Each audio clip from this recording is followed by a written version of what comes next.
Hello students, कैसे हैं आप लोग। मेरा नाम है रोहित सिंघल। स्टूडेंट, आज हम डिस्कस कर रहे हैं assets, investment decisions and capital rationing. अब इसमें होता क्या है, देखो, सबसे पहला टॉपिक हम डिस्कस करेंगे लीज वर्सेस बाय। ठीक है, ये डिस्कस करेंगे। अब है क्या, देखो, अभी तक अपन ने देखा कि ना असेट्स के अंदर असेट्स को परचेज करने के लिए कई सारी टेक्निक यूज होती है, जैसे नेट प्रेजेंट वैल्यू टेक्निक हो गया, या आईआरआर हो गया, या पेबैक मेथड हो गया। ये सब अपन ने देखा। ठीक है, हमने बोल दिया कि असेट्स परचेज करनी चाहिए एनपीवी के हिसाब से। मान लो पॉजिटिव एनपीवी आ गई, ये हमने कंफर्म कर दिया, राइट। अब नेक्स्ट क्वेश्चन जो अराइज होता है कि यार असेट्स, ये तो फिक्स हो गया कि मान लो प्रोजेक्ट ए है और प्रोजेक्ट बी है, इन दोनों में से प्रोजेक्ट ए सेलेक्ट करना चाहिए क्योंकि इसकी एनपीवी सपोज ज्यादा आ गई। ठीक है ना, एनपीवी आईआरआर जो भी हमने मेथड सेलेक्ट किया उसके हिसाब से ये बेटर प्रोजेक्ट है। अब प्रोजेक्ट बी तो पिक्चर से आउट हो गया। ठीक है ना, अब बात आती है प्रोजेक्ट ए को, चलो एक्सेप्ट, सब ठीक है, सब इसकी चीजें ठीक है प्रोजेक्ट ए की। अब बात आती है कि ना प्रोजेक्ट ए को हम बाय करें के लीज पे ले। समझे पॉइंट क्या है। मींस हमने जितने भी असेट्स के इन्वेस्टमेंट डिसीजन टेक्निक थे वो सारे अप्लाई करके चेक कर लिया कि असेट्स ए बढ़िया है, जो भी हमने टेक्निक यूज करी। ठीक है, अब क्वेश्चन नेक्स्ट अराइज होता है कि सर इसको बाय करें असेट्स को या लीज पे लें। बाय करेंगे मतलब खरीदना, लीज पे लेना एक तरीके से रेंट पे लेना। ठीक है, आपने जैसे F7 के अंदर पढ़ा भी होगा, लीजिंग का एक पर्टिकुलर स्टैंडर्ड है। ठीक है, क्या है बताओ, IFRS 16। ओके, तो जैसे once the decision has been made to acquire an assets for an investment project, a decision still needs to be made how to finance it. अब क्या डिसीजन लेना है कि फाइनेंस कैसे करे भाई, कि किस तरीके से इसको लें। अगर बाय करते हैं, ठीक है, तो इसका मतलब क्या होता है कि हमने असेट्स ली है लोन पे। ठीक है ना, बाय करने के लिए भी हम ये मानेंगे कि पैसा खुद का नहीं है, मार्केट से हमें लोन उठाना पड़ेगा। ओके, ऐसा नहीं है कि हम बाय करेंगे तो हम ये मानेंगे कि हमारे पास खुद का पैसा पड़ा हुआ है, नहीं, हम मानेंगे कि हम मार्केट से पैसा उधार ले रहे हैं और फिर पैसा असेट्स के लिए पे कर रहे हैं। एक होता है लीज पे लेना। लीज पे लेना मतलब कि हमने जो असेट्स का ओनर है, जिससे भी हम असेट्स खरीद रहे हैं, उससे रिक्वेस्ट करेंगे कि भाई आप एक लीज इंस्टॉलमेंट प्लान बना दीजिए और हम इस असेट्स को लीज पे लेंगे। ओके, अब आप सोचिए दोनों के क्या फायदे नुकसान है। ठीक है, नॉर्मली जैसे अपन सोचते हैं। ठीक है, अच्छा, ये सोचना किसके पॉइंट ऑफ व्यू से है, परचेजर। जैसे यहां पे बाय और लोन की बात कर रहे हैं तो हम यहां पे किसकी बात करेंगे, बायर पॉइंट ऑफ व्यू से। ठीक है, कि जो खरीद रहा है असेट्स, राइट। और लीज पे ले रहे हैं असेट्स तो हम बात करेंगे किस पॉइंट ऑफ व्यू से, लेसी। आपको पता है दो पार्टी होती है, एक होता है लेसर और एक होता है लेसी। लेसी वो जो असेट्स को लीज पे लेता है, राइट। अब मान लो हमने असेट्स बाय करा, बाय करने का ऑप्शन हम सेलेक्ट कर रहे हैं, तो इसमें क्या क्या फायदे हैं बताइए बाय करने के अंदर। एक तो फायदा यह है कि हम असेट्स के ओनर हैं। ठीक है, स्क्रैप वैल्यू जो होगी, जो लास्ट में साल्वेज वैल्यू होती है, वो ओनर को ही रिसीव करते हैं, वही ओनर को मिलता है। तो किसको मिलेगा, बायर को। ओके, ओनर कौन है, बायर।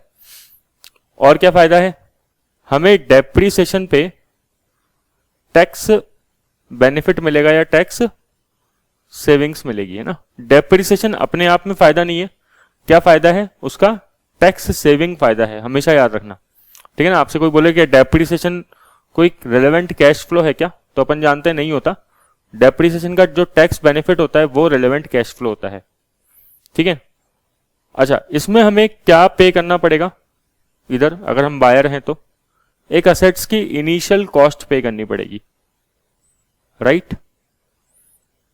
ठीक है, तो अगर मैं आपसे पूछूं चलो रेलेवेंट कैश फ्लो बताओ, रेलेवेंट कैश फ्लो क्या क्या है, तो एक तो असेट्स की इनिशियल कॉस्ट पे करनी पड़ेगी, एक असेट्स की स्क्रैप वैल्यू लास्ट में रिसीव होगी, और डेप्रिसिएशन पे टैक्स का बेनिफिट रिसीव होगा, राइट।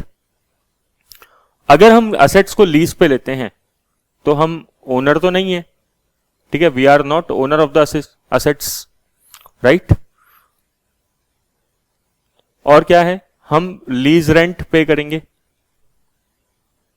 एवरी ईयर, हर साल हमें लीज रेंट पे करना पड़ेगा। और ये जो लीज रेंट है इस पे हमें टैक्स सेविंग्स या बेनिफिट मिलेगा नहीं मिलेगा? सोचो भाई, लीज रेंट क्या है? एक एक्सपेंडिचर है, एक खर्चा है। प्रॉफिट एंड लॉस अकाउंट जब बनाएंगे तो उसको P&L में डेबिट करेंगे, उससे हमारा प्रॉफिट कम होगा और हमें टैक्स में बचत होगी, सही है ना। तो लीज रेंट पे करेंगे और टैक्स में सेविंग होगी। क्या हमें डेप्रिसिएशन मिलेगा? नहीं, डेप्रिसिएशन हमें नहीं मिलेगा। क्या हमें असेट्स की स्क्रैप वैल्यू मिलेगी? नहीं, वो तो जो असेट्स का ओनर होगा एक्चुअल में उसको मिलेगी। ओनर कौन है? लेसर, ठीक है। लीज में असेट्स का ओनर कौन है? ओरिजिनल ओनर लेसर है। क्लियर क्या? ये देखो, हम यहां पे ना फाइनेंशियल मैनेजमेंट पढ़ रहे हैं। आप अकाउंट्स के कॉन्सेप्ट मत लेके आना कि operating lease, finance lease, sir वो फाइनेंस लीज चली गई है, ऑपरेटिंग लीज चली गई है, ये सब यहाँ पे नहीं चलेगा ना, ठीक है। हम लोग सिंपल बात कर रहे हैं कि असेट्स हम लीज पे ले रहे हैं, तो वो कॉन्सेप्ट नहीं डालना है अपन को कि फाइनेंस लीज है कि ऑपरेटिंग लीज है। और दूसरी बात, फाइनेंस लीज, ऑपरेटिंग लीज अभी भी मार्केट में रिलेवेंट है, but accounting point of view से हमने उस कॉन्सेप्ट को इग्नोर कर दिया है, ठीक है। फर्दर मैं बता रहा हूं आपको कि हम अकाउंटिंग डिस्कस नहीं कर रहे हैं, हम यहाँ पे फाइनेंशियल मैनेजमेंट डिस्कस कर रहे हैं। कई बच्चे क्या है, F7 पढ़ रखा होगा तो इमोशनल हो जाएंगे कि सर वो फाइनेंस लीज तो हट गई है, ये हो गया, वो ऑपरेटिंग लीज तो हट गई है ना, ऐसा है वैसा है। तो वो सब हम डिस्कस नहीं कर रहे हैं यहाँ पे। क्लियर? स्टिक किस पे रहेंगे? फाइनेंशियल मैनेजमेंट पे रहेंगे। चलो, तो लीज के केस में बताओ रेलेवेंट कैश फ्लो क्या है? लीज के केस में रेलेवेंट कैश फ्लो है, एक तो लीज रेंट हमें पे करना पड़ेगा, ये अपने आप में कैश फ्लो है, आउटफ्लो है, ठीक है। और हमें टैक्स का बेनिफिट होगा, तो ये क्या है? एक तरीके से इनफ्लो है, ठीक है। और अगर हम बाय की बात करें, बाय के केस में रेलेवेंट कैश फ्लो क्या है? एक तो इनिशियल कॉस्ट हमें पे करनी पड़ रही है असेट्स की, एक लास्ट में स्क्रैप वैल्यू या साल्वेज वैल्यू मिलेगी वो, और एक हमें डेप्रिसिएशन का टैक्स बेनिफिट मिलेगा, ठीक है। अब हमसे क्वेश्चन क्या पूछेगा कि बताओ असेट्स को लीज पे लें कि बाय करें, ठीक है ना। कि असेट्स को बाय करें कि असेट्स को लीज पे लें, यही तो क्वेश्चन पूछेगा। तो हम बताओ क्या करेंगे। हम ये जो रेलेवेंट कैश फ्लो है उसकी सहायता से कैलकुलेट करेंगे, उसके हेल्प से कैलकुलेट करेंगे कि क्या प्रेजेंट वैल्यू आएगी, ठीक है ना, दोनों केस में। जैसे बाय के केस में क्या होगा? इनिशियल कॉस्ट पकड़ लेंगे, वो आउटफ्लो है, ठीक है। डेप्रिसिएशन का टैक्स सेविंग, ये बेनिफिट है, इनफ्लो है। और स्क्रैप वैल्यू, ये इनफ्लो है, ठीक है ना। तो इन सब का प्रेजेंट वैल्यू वगैरह निकाल के, जैसे हम नॉर्मल एनपीवी निकालते हैं वैसे निकाल लेंगे, ठीक है ना। और नेट हमारे पास अमाउंट आ जाएगा लास्ट में, ओके। नेट प्रेजेंट वैल्यू आप बोल लो एक तरीके से। ऐसे ही लीज के केस में हम लीज रेंटल जो पे कर रहे हैं, ठीक है, एक तो वो रेलेवेंट कैश फ्लो जो आउटफ्लो हो रहा है, और उसका जो टैक्स सेविंग है वो इनफ्लो है।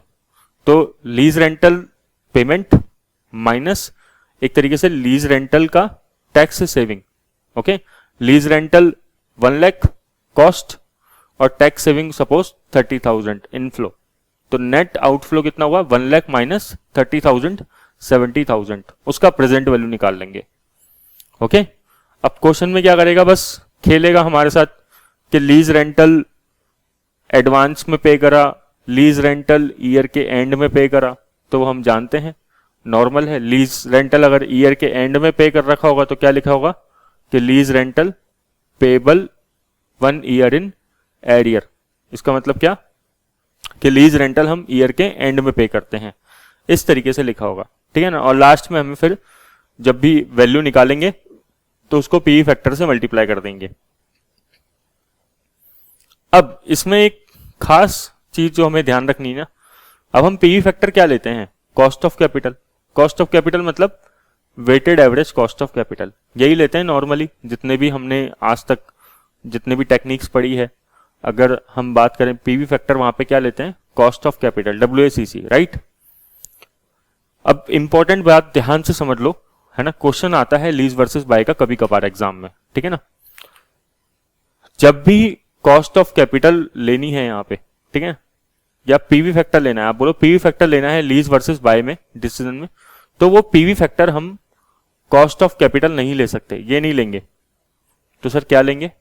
जो हमारी इंटरेस्ट रेट है, इंटरेस्ट रेट होगी नहीं होगी कुछ, भाई हम लोग असेट्स अगर बाय कर रहे हैं तो हम क्या मान रहे हैं कि हम असेट्स बाय करने के लिए लोन ले रहे हैं, तो कुछ ना कुछ ब्याज रेट होगा, ठीक है, तो वो ब्याज रेट पकड़ना है, उसमें से हमें टैक्स हटाना है। मतलब ब्याज रेट कैसा पकड़ना है? After tax interest rate. क्या लेना है? आफ्टर टैक्स इंटरेस्ट रेट, यही हमारा पीवी फैक्टर बनेगा। क्या बोला बताओ? पीवी फैक्टर हमारा weighted average cost of capital नहीं बनेगा लीज वर्सेस वाई में, क्या बनेगा? पीवी फैक्टर हमारा आफ्टर टैक्स इंटरेस्ट रेट बनेगा। सर क्या फर्क होता है weighted average cost of capital में और इंटरेस्ट रेट आफ्टर टैक्स में? बहुत डिफरेंस होता है। जो जैसे हमने समझा था पहले भी कि weighted average cost of capital कैसे बनता है, एक तो होता है कॉस्ट ऑफ डेट, एक होता है cost of equity, right. Cost of debt कैसे निकालते हैं? जो भी डेट का अमाउंट होगा उसमें मल्टीप्लाई करेंगे कॉस्ट ऑफ डेट की रेट से, ठीक है। इक्विटी, कॉस्ट ऑफ इक्विटी कैसे निकालोगे? जो भी इक्विटी का अमाउंट है उसको मल्टीप्लाई करते हैं कॉस्ट ऑफ इक्विटी से,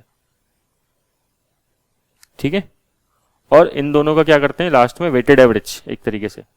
ये हम चैप्टर पढ़ेंगे ना कॉस्ट ऑफ कैपिटल, तब डिटेल में आएगा कि weighted average cost of capital कैसे कैलकुलेट करते हैं। अभी जरा सा हिंट दिया है, ठीक है। बट यहां पे लीज वर्सेस बाय के अंदर हम लोग जो पीवी फैक्टर ले रहे हैं, प्रेजेंट वैल्यू फैक्टर ले रहे हैं, वो क्या होगा? वो होगा आफ्टर टैक्स जो लोन रेट है हमारी, इंटरेस्ट रेट है वो, ठीक है। ओके, क्वेश्चन में साफ साफ गिवन होगा। हाँ, अगर क्वेश्चन में आफ्टर टैक्स लोन रेट या after tax interest rate given नहीं है, ठीक है, मतलब ब्याज रेट की इंटरेस्ट रेट गिवन नहीं है कुल मिला के, ठीक है, इंटरेस्ट रेट अगर क्वेश्चन में गिवन नहीं है, तब हम फिर weighted average cost of capital जो नॉर्मल दे रखा है वो भी ले सकते हैं। बट ये सेकंड प्रायोरिटी है। फर्स्ट प्रायोरिटी हमारी किसकी है? हमें जो इंटरेस्ट रेट है उसको आफ्टर टैक्स करके लेना है। कई बार क्वेश्चन में इंटरेस्ट रेट गिवन होगा, सपोज 10% इंटरेस्ट रेट गिवन है, टैक्स रेट गिवन होगा 30% का, तो हम आफ्टर टैक्स इंटरेस्ट रेट कितना आ गया यहाँ पे? 7%, 10 माइनस 30%। ओके, क्वेश्चन करते हैं, क्वेश्चन करने से ही ज्यादा समझ में आएगा, है ना। थ्योरी में तो कितना ही बता देंगे अपन। तो चालू करते हैं। देखो, जैसे मैंने बताया लीजिंग में रेलेवेंट कैश फ्लो क्या होता है? जो भी लेसी है वो पे करेगा लीज रेंटल और उससे जनरेट होगी टैक्स सेविंग्स। तो जो भी लीज रेंटल है उसमें से उसका जो टैक्स सेविंग पार्ट है उसको लेस कर देंगे, तो नेट हमारे पास कैश फ्लो आ जाएगा, उसको पीवी फैक्टर से मल्टीप्लाई कर देंगे। ओके, और ये जो मल्टीप्लाई करने के बाद वैल्यू आएगी वो फाइनल फिगर आएगा। फिर अगर हम बाय करेंगे असेट्स को तो रेलेवेंट कैश फ्लो क्या होगा? एक तो इनिशियल कॉस्ट जो हम पे करेंगे वो, अगर क्वेश्चन में scrap value of assets given है तो वो कंसीडर करेंगे हम, ठीक है, वो भी कैश इनफ्लो है, ये कैश आउटफ्लो है, ये इनफ्लो है, और डेप्रिसिएशन से होने वाला टैक्स बेनिफिट कैश इनफ्लो है, ठीक है, ये इनफ्लो हो गया, ये भी इनफ्लो हो गया और ये आउटफ्लो हो गया, ठीक है। और लास्ट में जो भी नेट आएगा उसको पीवी फैक्टर से मल्टीप्लाई कर देंगे, ठीक है। अब हम असेट्स को बाय करेंगे क्या लीज पे लेंगे? दोनों में से क्या करेंगे बताओ? डिसीजन रूल क्या होगा? किस बेसिस पे डिसीजन लिया जाएगा? कॉस्ट कम होगी या ज्यादा? बताओ कौन सी चीज कंसीडर करोगे आप? कॉस्ट कम के ज्यादा? Cost come, lower the better. मतलब अगर लीज करते समय जो लास्ट में नेट कॉस्ट आ रही है वो सपोज 10 लाख आ रही है, अगर हम असेट्स को लीज पे लें तो नेट कॉस्ट जो आएगी वो 10 लाख आएगी सपोज, और अगर हम असेट्स को बाय करें तो नेट कॉस्ट जो आएगी वो आएगी 11 लाख। तो ऑब्वियसली लोअर द बेटर, मतलब 10 लाख वाला ज्यादा अच्छा है। ओके, ये यहां पे वही चीज बता रखी है मैंने, बाय वर्सेस लीज के अंदर क्या करेंगे? डिस्काउंट रेट याद रखना है, डिस्काउंट रेट क्या लेना है, after tax cost of debt, okay, WACC नहीं लेना है। अब हम क्वेश्चन चालू करते हैं। Test to understanding 1। Vosley company has decided to accept a project and is now considering how to finance it। Question बड़ा ध्यान से पढ़िए, क्वेश्चन में बहुत अच्छी बात लिखी है। क्या बोल रहा है कि company has already decided to accept a project.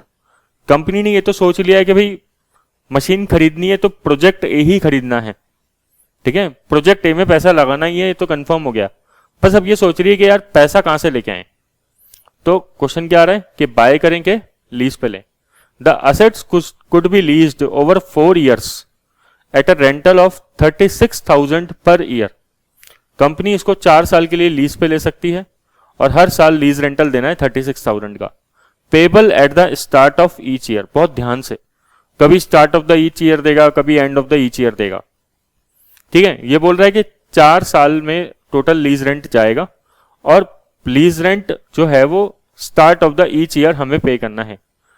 Tax is payable at the rate of 30% 1 year in arrear, मतलब टैक्स जो है वो फर्स्ट ईयर के एंड में पे करना है। ये एरियर मतलब क्या होता है, एंड ऑफ द ईयर, ठीक है। The post tax cost of borrowing is 10%। Post tax मतलब after tax. Calculate the net present value of the leasing option. अब स्टूडेंट इसका सॉल्यूशन स्टार्ट करते हैं, ठीक है। सॉल्यूशन के लिए देखो मैंने ये टेबल ऑलरेडी बना रखी है ताकि अपना टाइम वेस्ट नहीं हो, ठीक है। ये टेबल मैंने खुद ने बनाई है, ऐसा नहीं कहीं से कट कॉपी पेस्ट किया है, ओके। अब कितने कॉलम्स बनेंगे ये सोचो एक बार। लाइफ कितनी है लीज असेट्स की, 4 साल, और पहली बार हम लोग लीज रेंटल कब चालू कर रहे हैं, स्टार्ट ऑफ ईच ईयर, ठीक है। मतलब पहला लीज रेंटल कब गया होगा, 0 ईयर में, मींस फर्स्ट ईयर के बिगनिंग में। 0 ईयर या फर्स्ट ईयर का बिगनिंग तो एक ही बात है ना, ठीक है, आज प्रेजेंटली। तो 0 ईयर में एक लीज रेंटल गया, फिर फर्स्ट ईयर के अंदर मतलब फर्स्ट ईयर के एंड में एक लीज रेंटल गया होगा, या सेकेंड ईयर का बिगनिंग फर्स्ट ईयर का एंड एक ही बात है, ओके। फिर थर्ड ईयर के बिगनिंग में क्या होगा और फिर फोर्थ ईयर के बिगनिंग में क्या होगा, ठीक है। तो पहला लीज रेंटल 0 ईयर के अंदर चला गया, ये फर्स्ट ईयर का जो एंड है या सेकेंड ईयर का बिगनिंग, तो फर्स्ट ईयर का एंड लिखना ज्यादा ठीक रहेगा। ऐसे ही सेकेंड ईयर का एंड और थर्ड ईयर का एंड।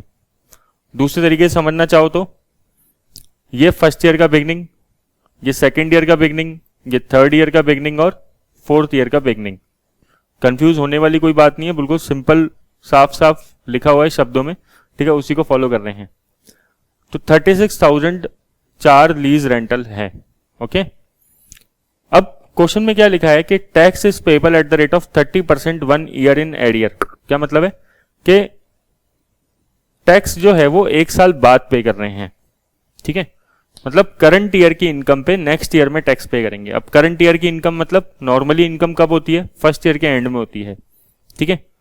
तो एक तो ये होता है कि टैक्स करंट ईयर का करंट ईयर में पे कर दें, तो ऐसा तो कम केस में होता है, जैसे हमने डिस्कस किया था कि फर्स्ट ईयर का टैक्स फर्स्ट ईयर में ही पे हो, ऐसा बहुत कम केस में होता है, इंडिया में भी नहीं होता ऐसा, ठीक है।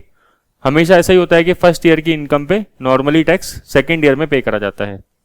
तो इसमें भी यही बात लिख रखी है कि tax is payable 30% 1 year in arrear, okay. तो नॉर्मल वही चीज लिख रखी है। तो पहली बार टैक्स कब पे करोगे ये आपको सोचने की बात है। फर्स्ट ईयर की एंड में जो इनकम कमाई आपने उसका टैक्स कब पे करोगे, उसके 1 साल बाद, मतलब सेकेंड ईयर के एंड में, राइट। तो ये सारे ईयर के एंड के हिसाब से लिख रखे हैं मैंने, ओके। 0 ईयर, फर्स्ट ईयर का एंड, सेकेंड ईयर का एंड और थर्ड ईयर का एंड। तो टैक्स सेविंग्स होगी यहां पे, क्लियर, क्योंकि लीज रेंटल क्या है, कॉस्ट है, उस पर हमें टैक्स की बचत होगी। तो पहली बार टैक्स की बचत कब होगी, इधर इस पॉइंट पे आके, क्लियर क्या, 10,800, फिर 10,800, क्यों 36,000 का 10, क्यों 36,000 का 30% निकाल लो, ओके। फिर 10,800 और 10,800, मतलब ये यहां पे आया, ये इसका यहां पे, ये यहां पे और ये यहां पे, ओके। एक चीज और ध्यान रखनी है, लीज रेंट क्या है, एक कॉस्ट है, पेमेंट है, एक्सपेंस है ना, तो ये हमने माइनस में लिखा है। ये टैक्स सेविंग्स क्या है, बेनिफिट, इनफ्लो, तो ये हमने इसमें माइनस नहीं लगाया, पॉजिटिव है ये। ओके, अब नेट कॉस्ट, देखो कॉस्ट ज्यादा है तो नेट कॉस्ट लिख देते हैं। तो 36,000 माइनस, फिर 36,000 माइनस, फिर 36,000 माइनस और 10,000 प्लस, तो माइनस में कितना आया 25,200, फिर अगेन माइनस में 25,200 और प्लस में 10,800 और प्लस में 10,800। अब पीवी फैक्टर चेक कर लेते हैं। क्वेश्चन में क्या लिखा है, post tax cost of borrowings is 10%। ठीक है, तो 0 ईयर का मतलब आज का तो प्रेजेंट वैल्यू फैक्टर 1 ही रहेगा। ठीक है, फर्स्ट ईयर के एंड का 0.909, 10% का तो हम वैसे भी जानते हैं ना, 0.826, 0.751, 683 और 621। ओके, मल्टीप्लाई करना ही बाकी रह गया बस केवल। तो 36,000 इंटू 1, 36,000 आ जाएगा। 36,000 इंटू 0.909, 32,724 आ जाएगा, राइट। फिर 25,200 इंटू 0.826, 20,815 आ गया। फिर 25,200 इंटू 0.751, 18,925 आ गया। 10,800 इंटू 0.683, 7,376 आ गया। और 10,800 इंटू 0.621, 6,707 आ गया। राउंड ऑफ करते रहना। ओके, तो ये दोनों तो देखो फायदे हैं, यहां पे देखो ये दोनों फायदे ही तो थे, ये टैक्स बेनिफिट ही तो है। ओके, तो ये दोनों तो फायदे हैं और ये बाकी सब क्या है, कॉस्ट है। ठीक है, इन सबको एडजस्ट प्लस माइनस करके देख लो। ठीक है, तो इन दोनों को प्लस कर लो और बाकी चारों को माइनस हो जाएगा। ये दोनों प्लस करने के बाद ये सब माइनस कर देंगे। ठीक है, 7,376 प्लस 6,707 माइनस 36,000 और माइनस 32,724, 20,815 और 18,925, तो आ गया 94,381 नेगेटिव। ओके, इसका मतलब क्या है कि ये है नेट कॉस्ट ऑफ लीजिंग। ठीक है ना, अभी क्वेश्चन इसने छोटा बनाया है।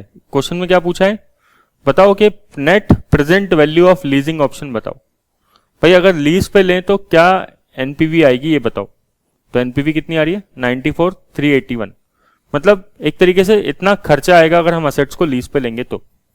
अभी इसने क्या नहीं करवाया हमसे, बाइंग से कंपेयर नहीं करवाया कि अगर हम बाय करें तो क्या होगा, लेकिन जो नेक्स्ट क्वेश्चन आएगा उसमें हम बाय से इसको कंपेयर भी करेंगे। ओके, वो आपको ज्यादा अच्छे से समझ में आएगा। ओके, अभी तो क्या है, ये बस छोटा सा क्वेश्चन है, एक ट्राई करने के लिए क्वेश्चन है। नेक्स्ट क्वेश्चन क्या बोल रहा है,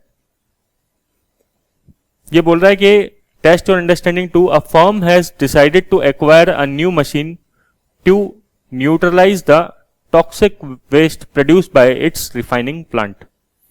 ठीक है, एक फर्म जो है वो नया मशीन क्यों खरीद रहा है, क्योंकि उसको जो टॉक्सिक वेस्ट निकलता है उसको खत्म करना है। न्यूट्रलाइज मतलब खत्म करना।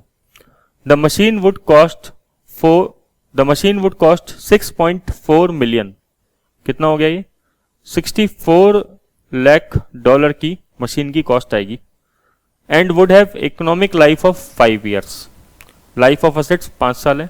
अब नेक्स्ट पॉइंट क्या बोल रहा है, tax allowable depreciation at the rate of 25% per annum on reducing balance basis is available for the investment. ठीक है, तो 25% रेट से हमें डेप्रिसिएशन लगाना है। Taxation at the rate of 30% is payable on the cash flow, operating cash flow 1 year in arrear. वही बात कर रहा है, 1 साल बाद हमें कैश फ्लो का जो है टैक्स पे करना है। जो भी कैश फ्लो पे टैक्स आएगा वो 1 साल बाद पे करना है। The firm intend to finance the new plant by means of 5-year fixed interest loan at a rate of pre-tax cost of 11.4 per year with a principal repayment in 5-year time। बोल रहा है कि जो firm जो है वो loan लेगा, मतलब जैसे देखो असेट्स को बाय करने का सोच रहा है ना, पहले एक्वायर करने का सोच रहा है। ठीक है, तो उसके लिए मैंने बताया ना, अपने पास अपन हमेशा एफएम में मानते हैं कि खुद का पैसा नहीं है, हमें क्या करना है, मार्केट से पैसा उठाना पड़ेगा। तो हमें कितना इंटरेस्ट रेट पे करना पड़ेगा, 11.4%। ये प्री टैक्स है, लेकिन जब हम डिस्काउंटिंग फैक्टर करेंगे पीवी फैक्टर निकालेंगे, इसका प्रेजेंट वैल्यू फैक्टर, तो इसको आफ्टर टैक्स कर लेंगे। ओके, ठीक है। और कितने टाइम में पे करना है? 5 साल में पे करना है। As an alternative a leasing company has proposed a lease over 5 year at a 1.42 million per year payable in advance. बोल रहा है कि ये तो हुआ, देखो इसने यहां तक की कहानी तो कर दी बाय की, ठीक है, ये सब तो बाय तक का था। अब नीचे जो बोल रहा है वो बोल रहा है लीज का, यहां से लीज के बारे में चालू कर दिया इसने टर्म। क्या बोल रहा है? As an alternative a leasing company has proposed a lease over 5 years. बोल रहा है कि ऑल्टरनेटिव के तौर पे हम इस असेट्स को लीज पे भी ले सकते हैं और 14,20,000 जो मिलियन मतलब 1.42 मिलियन मतलब 14,20,000 डॉलर्स का पेमेंट करेंगे, एडवांस में पेमेंट करेंगे, है ना। Scrap value of the machine under each financing alternative will be 0। Question में थोड़ा सा छोटा कर दिया अपन को, अगर ये स्क्रैप वैल्यू भी देता तो थोड़ा सा बड़ा हो जाता क्वेश्चन, है ना। फिर अगर हम असेट्स को बाय करते तो हमें स्क्रैप वैल्यू भी कंसीडर करनी पड़ती, ठीक है। बट अभी फिलहाल इसने छोटा करा क्वेश्चन को। Evaluate the 2 options for acquiring the machine and advise the company on the best alternative. तो अब आप ये मत सोचिए कि अगर स्क्रैप वैल्यू होती तो क्या करेंगे, है ना। ये जब हम बड़े क्वेश्चंस करेंगे, जब हम इसके एग्जाम किट के क्वेश्चंस करेंगे तो वहां पे तो स्क्रैप वैल्यू आएगी ना क्वेश्चंस के अंदर, ठीक है। लीज और इसी तरह के क्वेश्चन आएगा, लीज वाला, है ना, एग्जाम में आया हुआ क्वेश्चन है, राइट। तो अब इवेल्युएट करना है, तो पहले हम करते हैं कि अगर हम असेट्स को बाय करें तो क्या होगा। तो सबसे पहले तो ये सोचो कि रेलेवेंट कैश फ्लो क्या क्या है। रेलेवेंट कैश फ्लो है, एक तो बाय करेंगे हम, असेट्स की कॉस्ट पे करेंगे, है ना। सेकंड क्या था? Scrap value. स्क्रैप वैल्यू इस क्वेश्चन में है ही नहीं, बोल दिया ना 0 है, ठीक है। फिर बाय करेंगे, असेट्स की कॉस्ट कितनी है जरा पता ना। असेट्स की कॉस्ट है 64 लाख। और तीसरा रेलेवेंट कैश फ्लो जो है वो है डेप्रीसिएशन। लेकिन डेप्रीसिएशन अपने आप में कोई कैश फ्लो नहीं होता, रेलेवेंट कैश फ्लो नहीं होता। डेप्रीसिएशन से मिलने वाला जो टैक्स बेनिफिट है, ठीक है, 30% का, वो रेलेवेंट कैश फ्लो है। ओके, तो 3 चीजें हमारे लिए रेलेवेंट कैश फ्लो होती है। स्क्रैप वैल्यू इस क्वेश्चन में है नहीं, तो स्क्रैप वैल्यू हम कंसीडर नहीं कर सकते। तो टेबल मैंने बना रखी है ऑलरेडी, इसको देखते हैं। 0 1 2 3 4 5 6, ठीक है। टोटल यहां पे मैंने 6 कॉलम्स बनाए हैं अदर देन पर्टिकुलर्स। तो सबसे पहला है initial cost of assets 64 lakh, ये तो 0 ईयर में लग रहा है, इसमें तो कोई दिक्कत ही नहीं है। फिर डेप्रीसिएशन 25% लगाना है, तो डेप्रीसिएशन असेट्स की कॉस्ट पे लगेगा, ठीक है। 64 लाख का 25% फर्स्ट ईयर का 16 लाख आ गया, क्लियर। अब ये ध्यान रखना कि रिटर्न डाउन वैल्यू मेथड है, तो अगले साल डेप्रीसिएशन अलग आएगा। कितना आएगा? 12 लाख का। फिर 25% 9 लाख। फिर 6,75,000। और लास्ट ईयर में क्योंकि एसेट्स की सेलिंग प्राइस तो है नहीं, तो बैलेंसिंग अलाउंस वगैरह का चक्कर है नहीं, ठीक है।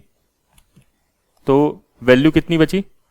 20,25,000। मतलब स्क्रैप वैल्यू नहीं है तो फिर आपको कोई लॉस या प्रॉफिट निकालने की जरूरत है नहीं, ठीक है। स्क्रैप वैल्यू को 0 मान के आप सिंपल बैलेंस निकाल दो, तो 20,25,000 आ जाएगा। कैसे निकालेंगे? 64 लाख में से ये चारों फिगर लेस कर देना, तो ये जो बैलेंस बचेगा वो लास्ट ईयर में अलाउड हो जाएगा। स्क्रैप वैल्यू क्वेश्चन में नहीं है, ध्यान रखना, ठीक है। अगर वो होती तो वो भी लेस कर देते हैं यहाँ पे। डेप्रीसिएशन मैंने बताया अपने आप में कोई रेलेवेंट कैश फ्लो नहीं होता। असेट्स हम बाय कर रहे हैं तो डेप्रीसिएशन तो मिलेगा, लेकिन डेप्रीसिएशन में सबसे बड़ी चीज क्या है हमारे लिए? Tax saving. ये हमारे लिए कैश फ्लो है। तो 30% टैक्स सेविंग हो रही है, क्लियर क्या?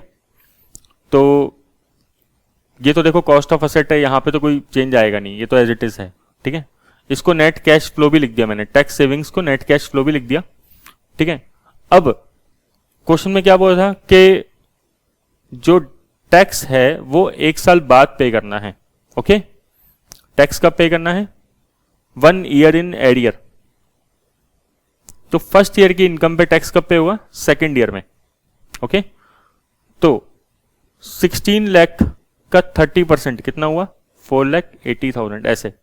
12 लाख का 30%, फिर 9 लाख का 30%, 6,75,000 का 30% और 20,25,000 का 30%, राइट। अब देखो हमने क्या करा, रेलेवेंट कैश फ्लो, डेप्रिसिएशन तो अब खत्म हो गया एक तरीके से, कोई मतलब नहीं है डेप्रिसिएशन का। हम क्या निकाल चुके, डेप्रिसिएशन पे टैक्स सेविंग्स निकाल चुके। ऐसे आपको काट के नहीं दिखाना, मैंने आपको केवल समझाने के लिए बताया है यहाँ पे ना। तो एक तो ये रेलेवेंट कैश फ्लो है जो इनिशियल कॉस्ट ऑफ असेट्स है, और ये जो बाद में ये सारा जो डेप्रिसिएशन से टैक्स बेनिफिट है ये रेलेवेंट कैश फ्लो है। ओके, अब पीवी फैक्टर लेना है।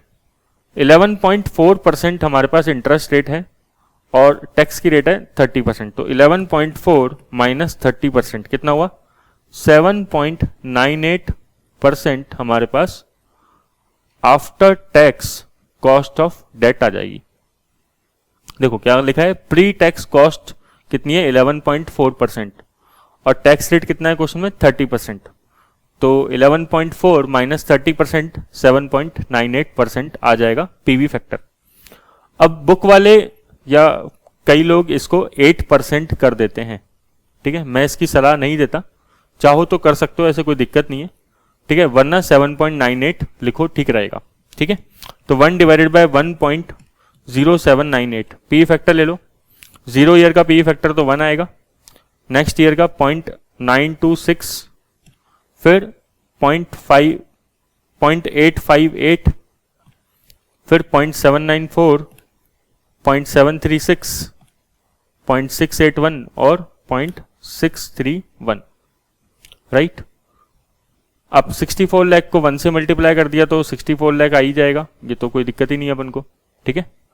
फिर यहां पे देखो कुछ है ही नहीं फिगर, टैक्स सेविंग थी ही नहीं, कुछ रेलेवेंट कैश फ्लो है ही नहीं, है ना। तो ये 0.926 से मल्टीप्लाई करने का कोई बेनिफिट ही नहीं है इस पॉइंट पे। सेकेंड ईयर में 4,80,000 इंटू 0.858 करके देखो कितना आएगा, 4,11,840। फिर 3,60,000 इंटू 0.794 किया तो 285,840। फिर 270 इंटू 0.736 198,720, राइट। फिर 2,02,500 इंटू 0.681 137,903, ठीक है, राउंड ऑफ करते रहना। 6,07,500 इंटू 0.631 3,83,333, ठीक है। ये कई लोग कंफ्यूजन होता है, जैसे 3,83,332.5 आया, तो ऐसे कोई दिक्कत नहीं है ना, ऐसे कोई हार्ड एंड फास्ट रूल नहीं बने हुए राउंड ऑफ के। आप 332 भी ले सकते हो, 333 भी ले सकते हो, है ना। बुक वाला 333 लेता है, अगर आपको आंसर मैच करना है तो 333 ले लो, कोई दिक्कत नहीं है। क्लियर क्या? बाकी राउंड ऑफ और कई चीजें आएगी बाद में, जैसे कई लोग 360 डेज 365 डेज, जब वर्किंग कैपिटल चैप्टर पढ़ेंगे तो बड़ा कंफ्यूज रहते हैं कि सर 360 डेज लें कि 365 डेज लें, कि राउंड ऑफ कैसे करें। तो मैं कहूँगा देखो, फाइनेंशियल मैनेजमेंट में ना इन दोनों की कोई इज्जत नहीं है। इज्जत नहीं है मतलब क्या, कि कोई वैल्यू नहीं है। आप 360 ले लो, 365 ले लो, कई लोग जिंदगी भर इसी में कंफ्यूज रहते हैं, ठीक है ना। इससे कोई आंसर गलत नहीं होता है। क्लियर क्या? तो राउंड ऑफ के डिफरेंस से कभी भी आपका आंसर गलत नहीं होगा, ये ध्यान रखना। अब 64 लाख आपका नेट कॉस्ट है और बाकी ये सारे क्या हैं, आपके बेनिफिट्स हैं, ठीक है। बेनिफिट्स क्यों हैं? क्योंकि देखो ये सब टैक्स सेविंग था। क्लियर क्या? ये सब टैक्स सेविंग ही है डेप्रिसिएशन का, तो ये बेनिफिट आ गया ऑब्वियसली, ठीक है। अब इसको नेट निकालोगे तो आपका आ जाएगा 49,82,364। ओके, तो अगर हम असेट्स को बाय करेंगे तो नेट कॉस्ट कितनी आएगी, 49,82,364।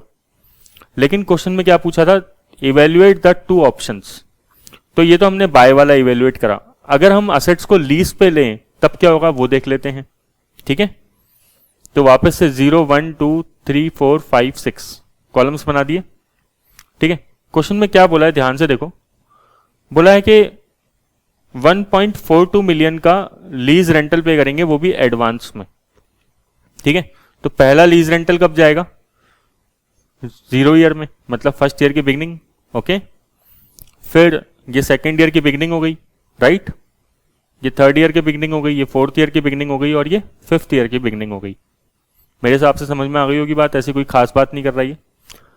लीज रेंटल जो है ये रेलेवेंट कैश फ्लो है या नहीं है? बिल्कुल है, क्योंकि